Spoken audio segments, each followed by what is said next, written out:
Alors, Timothée, ici Timothée, chers frères et sœurs d'Algérie, chers compatriotes d'Algérie, Zulf Laouen, Msalkha Laouen.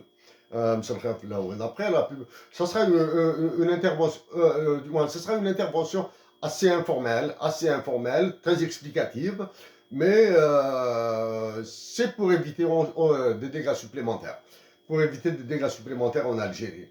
Donc, après la publication dans le journal officiel de la loi des finances 2022 sur laquelle j'ai dit ce que je pensais rapidement, sans aller dans tous les détails qu'elle contenait, là maintenant il est question, j'avais parlé de la loi sur l'IRG, c'est l'article 104 à la page 12 du journal officiel, hein, du journal officiel.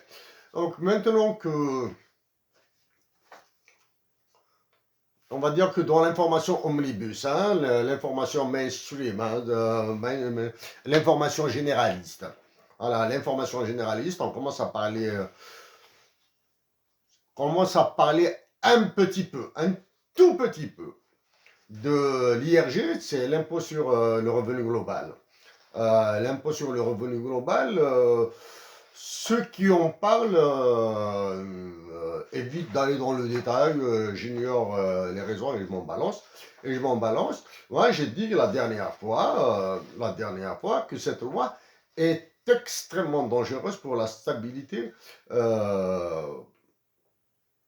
so- sociale, hein, c'est-à-dire elle est génératrice de conflits en entreprise, en entreprise, à l'intérieur des sociétés, extrêmement lourd de conflits à l'intérieur des entreprises ou des administrations publiques. Maintenant, j'éviterai de parler du secteur privé parce que je n'ai pas, faute de données statistiques assez importantes. Et encore, là, pour être honnête, en restant dans l'informel, hein, je te dis, c'est juste une intervention pour expliquer et attirer l'attention sur les dangers. Attirer l'attention sur les dangers que contient cet article 104 de l'IRG. À la fin de l'explication, je vais faire un commentaire assez débridé d'ailleurs, à travers, sur la base, comme d'habitude, de notes comme celle-ci. Hein. C'est des notes, donc elles seront pêle-mêle. Elles seront pêle-mêle. Euh, ce qui renforcera son caractère très informel. Hein. Il va le renforcer parce que dans une intervention plus formelle,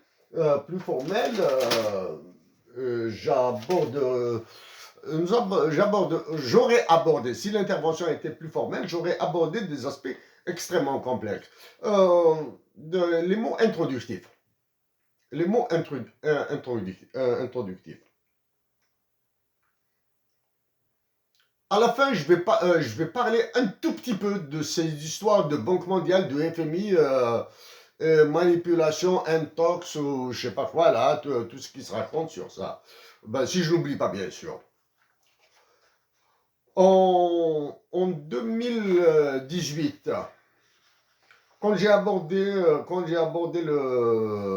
la santé telle que imposée par l'UFMI et la Banque mondiale, j'avais fait allusion à à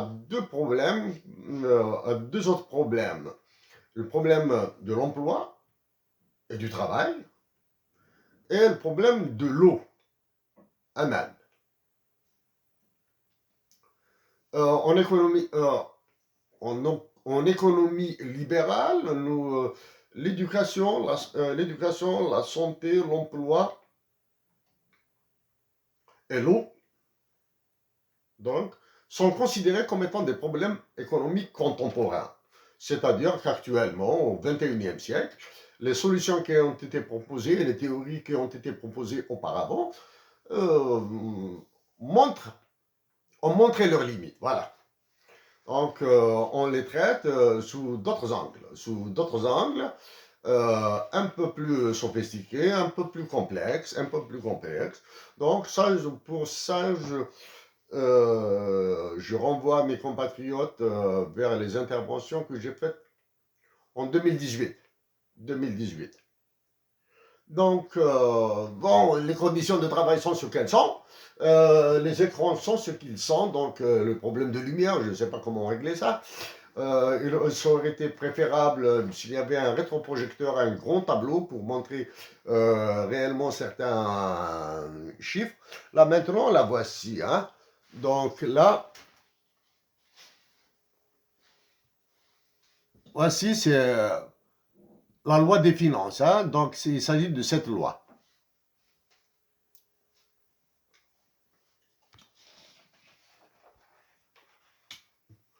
Donc, il s'agit de cette loi que je vais aborder avec, comme ça. Quand il y a des chiffres, nous faisons des économies de baratin. Nous faisons des économies de baratin et nous arrivons, quand il y a des chiffres, il est facile d'identifier les lacunes, les problèmes, et bien sûr les solutions. Les solutions qui peuvent plaire ou déplaire, c'est selon l'orientation économique. Donc, c'est avec ça que personnellement, je travaille. Donc, je commence rapidement. J'espère que le décret d'application de cet article qui concerne sur l'IRG, la publication sera décalée. La publication du décret d'application ou d'exécution, application et exécution en Algérie. C'est-à-dire,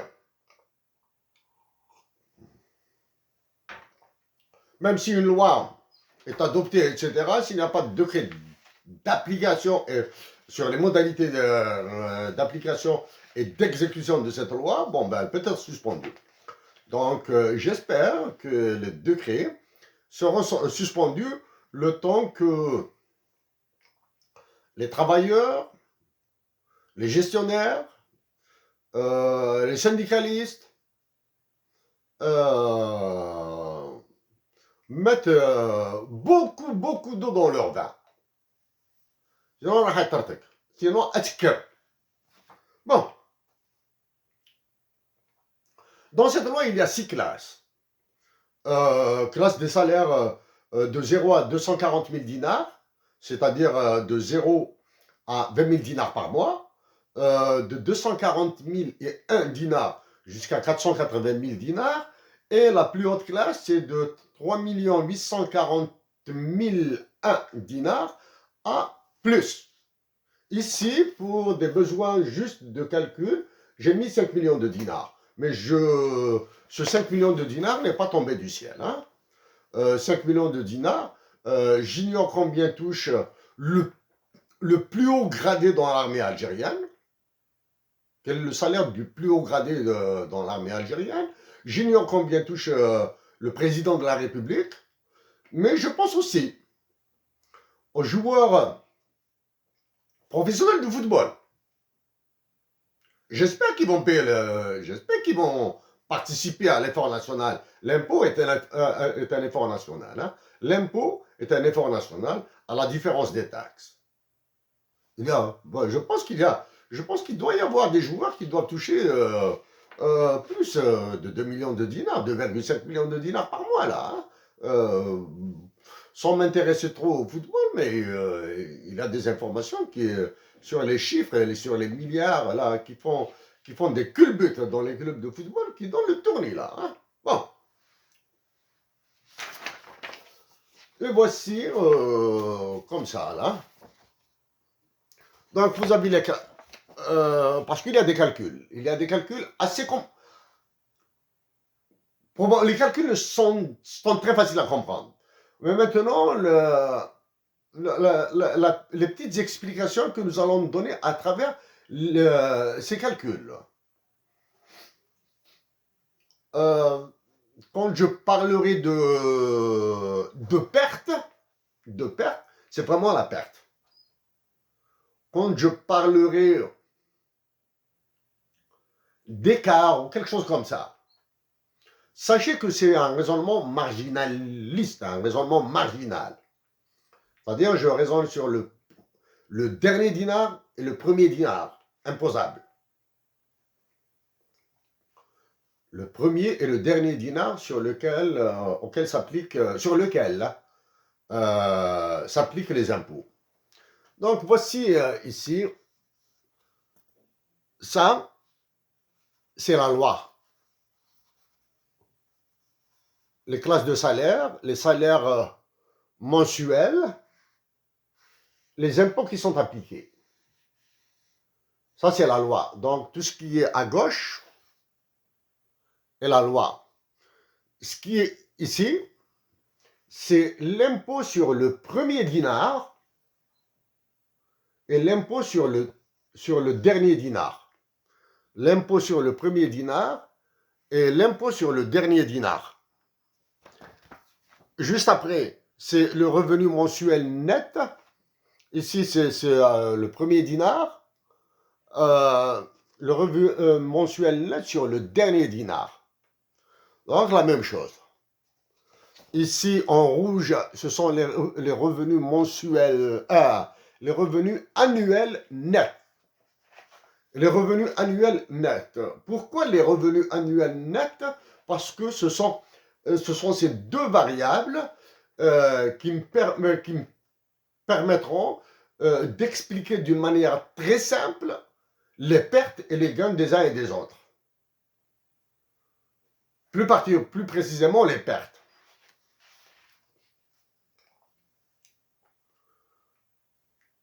Donc, précision. Je vais mettre dans la description de cette intervention, je vais mettre le lien vers tous ces tableaux. C'est-à-dire, vous pourrez les télécharger et faire la gymnastique que vous voulez sur les chiffres.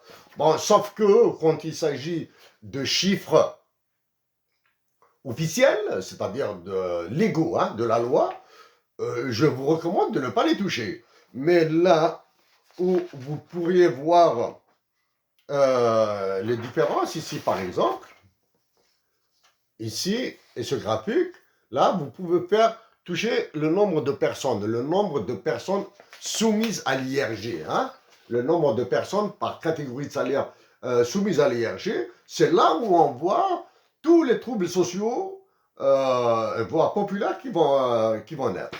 Bon, donc,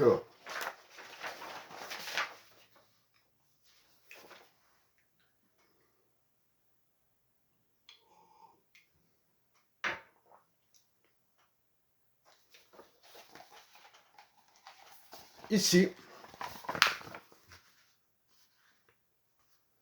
quand vous voyez, ici c'est la première classe, hein, c'est la classe non soumise à l'impôt, c'est-à-dire de 0 à 240 000 dinars par année, c'est-à-dire plutôt de 1 dinar, hein, de 1 dinar, parce que 0 dinar, est-ce que c'est un revenu ou pas, c'est une question de philosophie. De 1 dinar jusqu'à 240 000 dinars, aucun impôt n'est applicable, c'est-à-dire 0 impôt. Je vais dire quelque chose sur ce 0% d'impôt. Hein. Pour la classe de 240 000 et 1 dinar, c'est-à-dire juste la catégorie suivante, la classe suivante, à 480 000 dinars,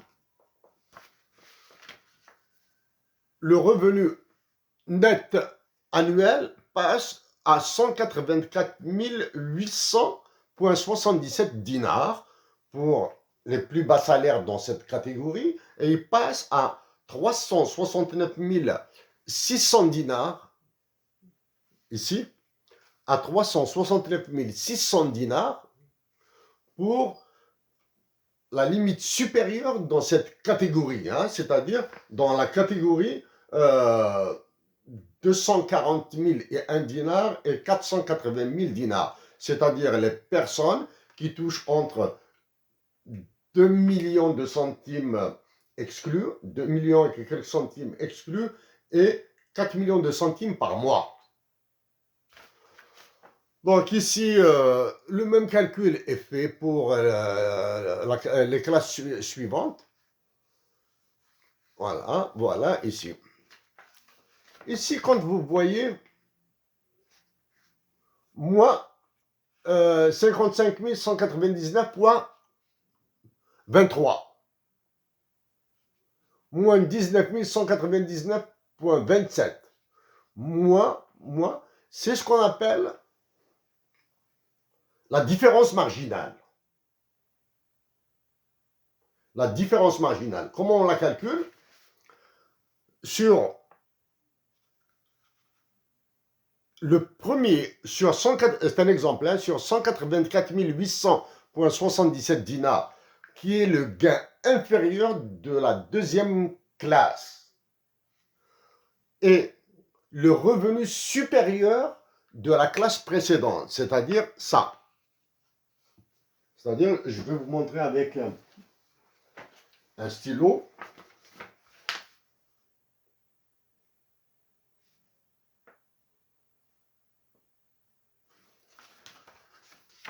C'est-à-dire, quand je fais ça moins ça, je trouve moins 55 000 dinars. 55 199 dinars. Quand je fais ça, la limite inférieure de la classe suivante, moins la limite supérieure de la classe suivante, je trouve ça. Moins 19 199 dinars. Ça, ce sont les différences marginales. Ce sont les différences entre les gains annuels de deux classes successives.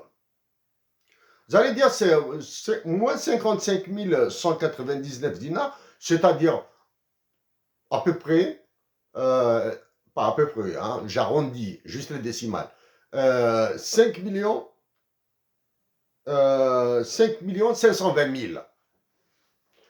5 520 000. La différence annuelle est de 5 millions de centimes, hein, 5 520 000 centimes entre la première et la deuxième classe.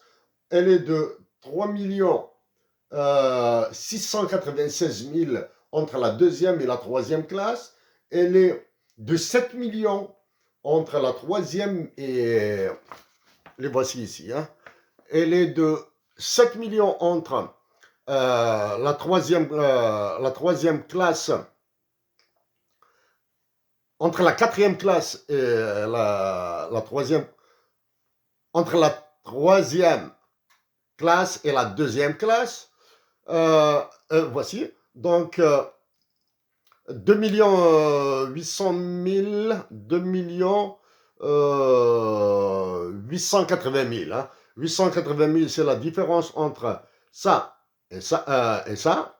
Entre ça et ça, c'est 5 700 000, disons 5 800 000. 800 000, ce sont les différences. Elles sont négatives. La différence en mois maintenant, si on la transforme en mois, cette différence, la deuxième catégorie, les salariés de la classe 2, ici, les salariés de la classe 2 perdront l'équivalent de 2,7 mois par année de travail. Ils perdront, je dis bien, 2,7 mois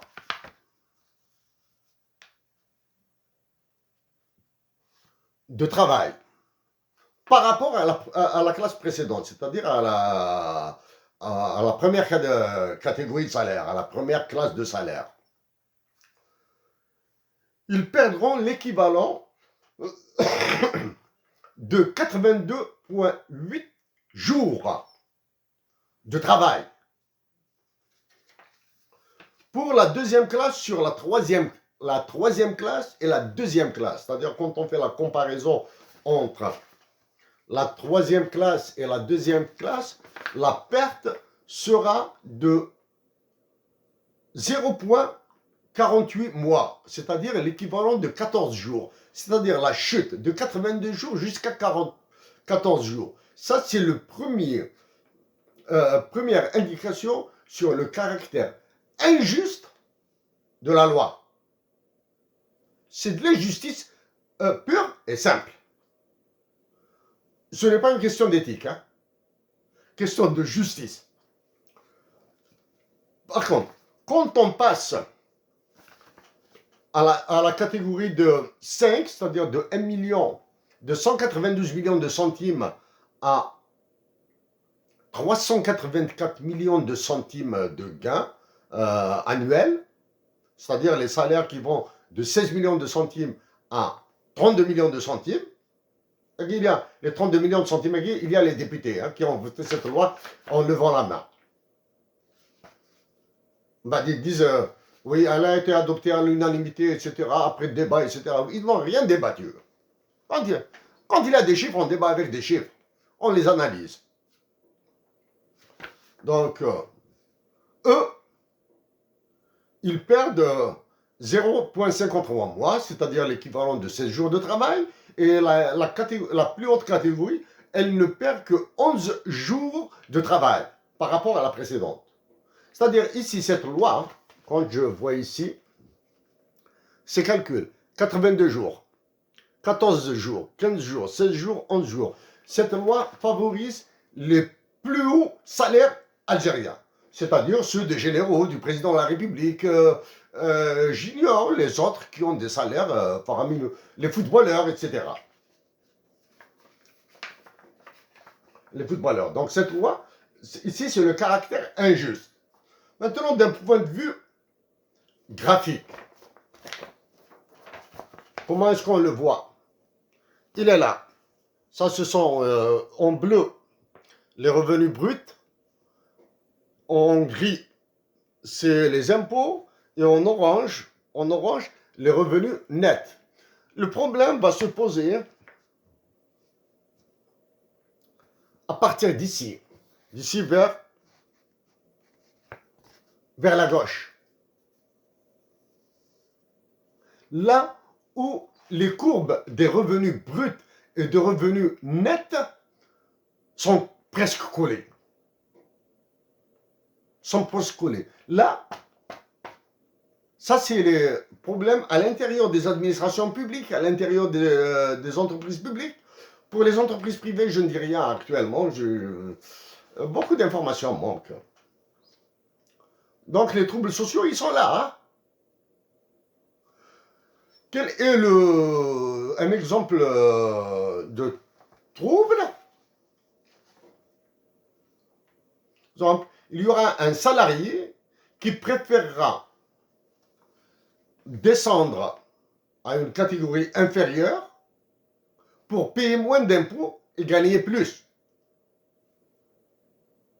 Ça peut paraître bizarre, mais aussi bizarre que cela puisse vous paraître, rationnellement, logiquement, il y aura des travailleurs qui vont demander à changer de catégorie. En changeant de catégorie dans le travail, bon, en Algérie, ça ne peut pas s'appliquer. Les négociations, les syndicalistes, faute de tradition, faute d'inspection du travail, faute de défense des travailleurs par des avocats solides, faute de justice qui fonctionne normalement, etc. Les travailleurs auront des difficultés à faire valoir les droits qui vont avec les changements de catégorie. Une personne qui va d'une catégorie supérieure vers une catégorie inférieure est censée réduire ses responsabilités, ses attributions, ses charges. C'est ce qu'on appelle les tâches de travail. Il est réduit. Je gagne moins, donc j'aurai des tâches, simplement dit, qui m'éviteront d'engager ma responsabilité. Mais en Algérie, il suffit avec la crise de l'emploi, du chômage, je vais dire un mot, est-ce que la faiblesse des syndicats, la peur de perdre l'emploi, etc., est-ce qu'ils auront la possibilité de réclamer? Ça sera un peu difficile. Je passe maintenant quelque chose ici. Bon.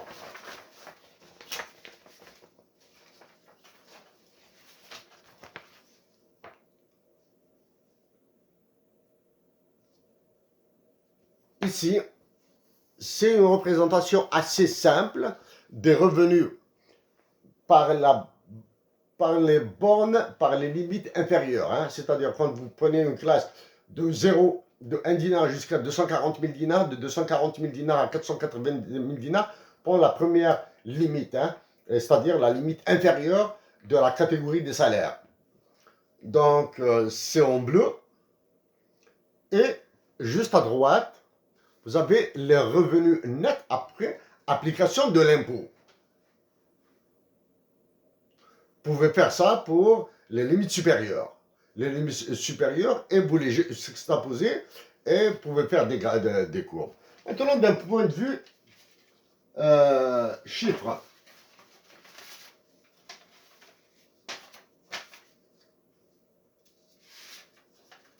Il n'y a pas mieux que les chiffres.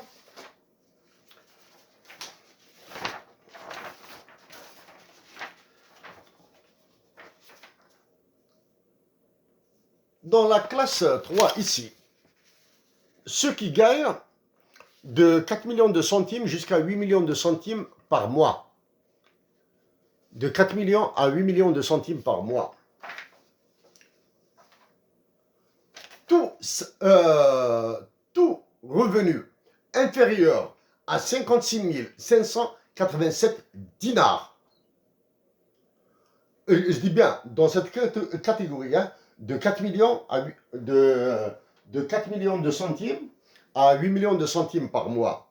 Toute personne qui a un revenu inférieur à 5 600 à 5 658 700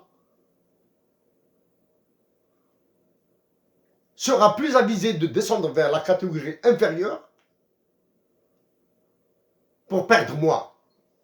C'est-à-dire, si vous appliquez un impôt de 27% sur 56 587, la personne qui a ce revenu va se retrouver dans les gains de la classe d'avant, dans les plus bas salaires. Celle des personnes qui gagnent entre 20 000 et 40 000 dinars.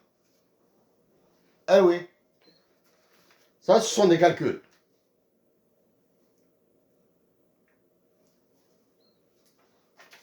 Et bien sûr, s'il vous plaît, quand il y a des calculs comme ça, il faudra les vérifier. Hein. C'est simple, il suffit de diviser un salaire, du moins un revenu, par 1 moins l'impôt. Si l'impôt est de 23%, il faudra le diviser par 0,77. Si l'impôt est de 30%, c'est plus facile, il faut le diviser par 0,70. Voilà. Ça, c'est là. On passe maintenant à quelque chose d'autre.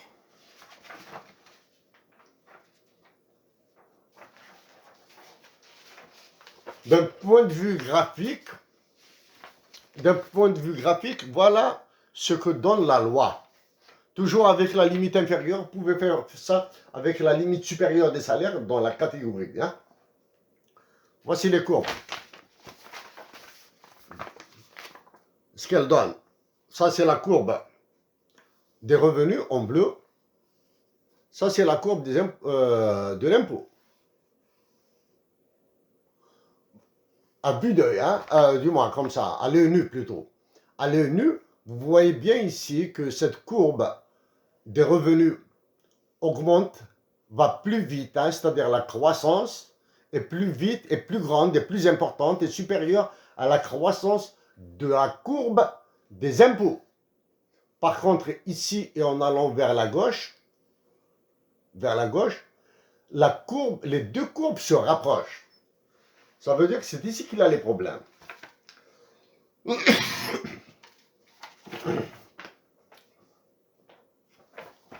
Non, ça, les revenus, j'ai raisonné pour une seule personne. Pour une personne, comme c'est dans la loi. Maintenant, je vous rappelle ces pertes. Les pertes qui ont été calculées ici.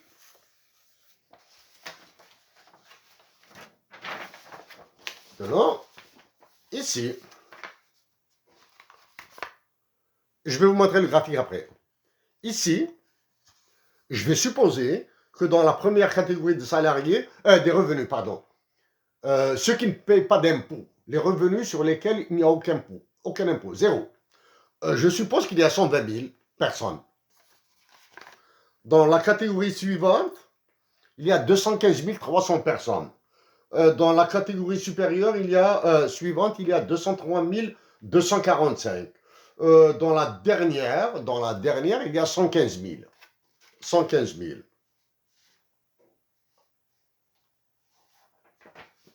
Avec ces chiffres, là, c'est une simulation. Hein. C'est juste une simulation avec ces chiffres.